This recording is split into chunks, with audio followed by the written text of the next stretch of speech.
So I guess while we're going across this beam, I was wondering something. Why is it that everyone makes comparison between Dragon Ball and Sonic the Hedgehog? I mean, yes, it's pretty much the same thing with the Super Saiyan kind of form, I'll admit that, but the Chaos Emeralds are gems of ultimate power, where anyone who uses them becomes so powerful that they can take over the world, the universe, if they're that ambitious. And while the Dragon Balls are like they summon a dragon dude who grants wishes. I don't see the relation here.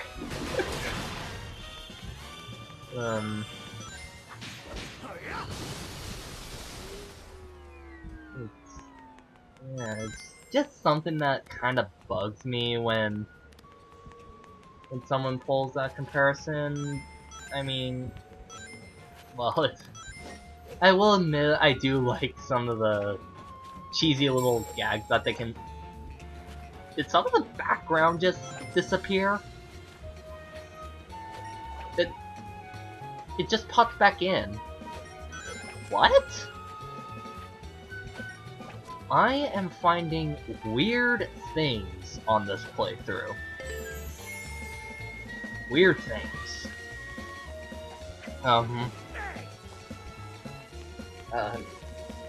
Anyway,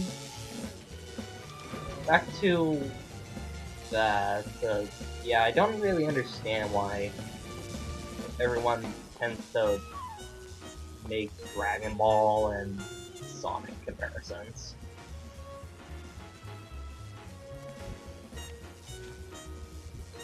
I mean, I guess if you wanted to, like, you can joke around with the Sonic X TV show on how like the Chaos Emeralds scatter every time Sonic uses them. So they kind of are like the Dragon Balls in that sense. But all joking aside, never really understood that. If anyone would care to explain in the comments below if it's just the fact that Sonic goes Super Saiyan or whatever, if that's the issue, or if it's something else, I would actually appreciate the explanation.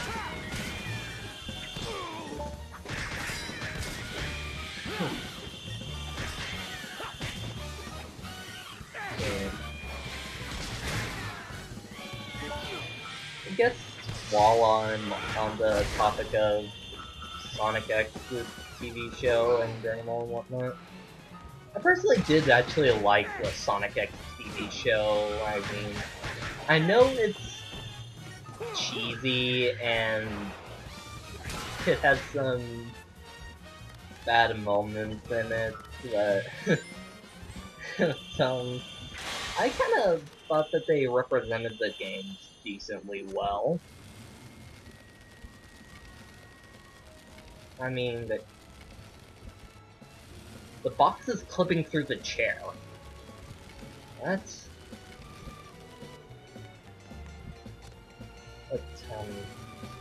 yeah, I thought that was a decently good TV show. In fact, if I recall correctly, back in my days when I was like, how old was I?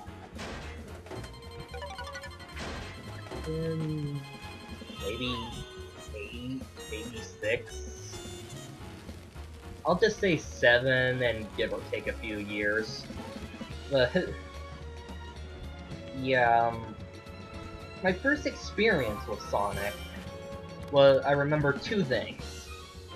One, in my martial arts club, we had like a little Xbox or PlayStation in like one of the waiting rooms. So while I was waiting for my dad to get out of his class, I would play Sonic Heroes. Yeah, I'll admit, I do love Sonic Heroes, but back then, I had no idea how to control any other character than the flying character. So needless to say, I never got to the Egg Emperor. But, although I remember this one time, I managed to get all the way to the Egg Fleet as Team Rose by using cream only. I have no idea how I did it, but I managed to do it somehow. I have no idea. I just don't know how I did it. Obviously, I know since I've gone back to Sonic Heroes in my recent days and I've played the game and whatnot, I know how to control the fighting characters and the speed characters and whatnot. But, anyway, I'm rambling, sorry. But my other first experience with Sonic the Hedgehog was actually Sonic X. I think it was the Sonic Adventure 2 era of the show where Shadow was introduced with Rouge and whatnot. And I'll admit, when I was young, for the longest time, I actually thought like Sonic and Shadow were brothers, like they were doing like the evil twin brother kind of thing. Like obviously oh dang it. Obviously I know now that that's not the case, but it's funny to think back then how I actually thought that. It's just a little goofy little thing that I remember. Ow. You guys hit so hard early in this era of the game. Ow. Oh. I guess after that... Okay, I think I finally figured out what that ringing noise is. I think that's actually a destroyable object in the stage itself, like a telephone booth or an ATM or something. Don't ask me why it's up all the way over here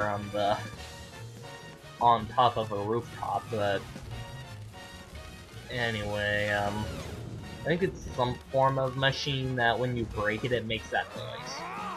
Why they did that, I don't know. But yeah, I personally thought that Sonic X was a pretty good show. Like,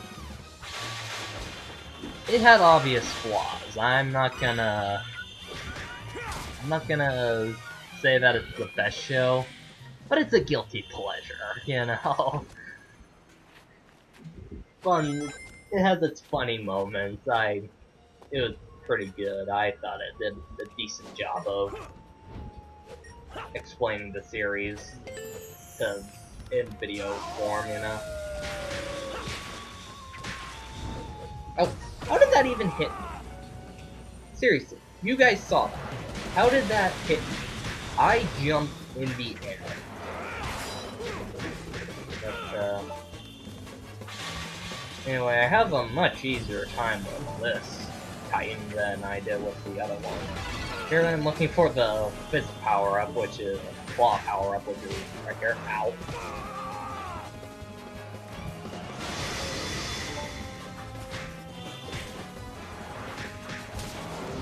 Now that I think about it, I think the only real thing that I thought was a little weird with the Sonic X TV show was the rings. How Sonic, like, the rings weren't his health bar.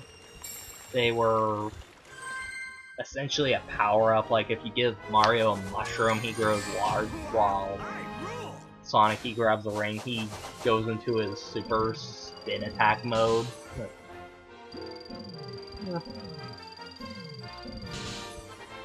Then the Metarex thing was just a little odd in my opinion. But I think that was probably because it wasn't part of the video games. Like, I actually wonder if I'm gonna need to do some research on this on my spare time, but I wonder if the Metarex era of Sonic X was supposed to reflect the Shadow the Hedgehog era of the video games, where the alien invasion and all that. And obviously they couldn't air the Shadow the Hedgehog storyline in on the TV show because, well, let's just say Shadow has a bit of a foul mouth in that game. No idea why they made that though, because I mean it's a kids game. I don't expect cursing in a kids game. Even if it does say it's rated E for everyone, or technically it's E10, but E10, that's still pretty low. I still consider that pretty much an E. Anyway, I'll see you guys in the next part.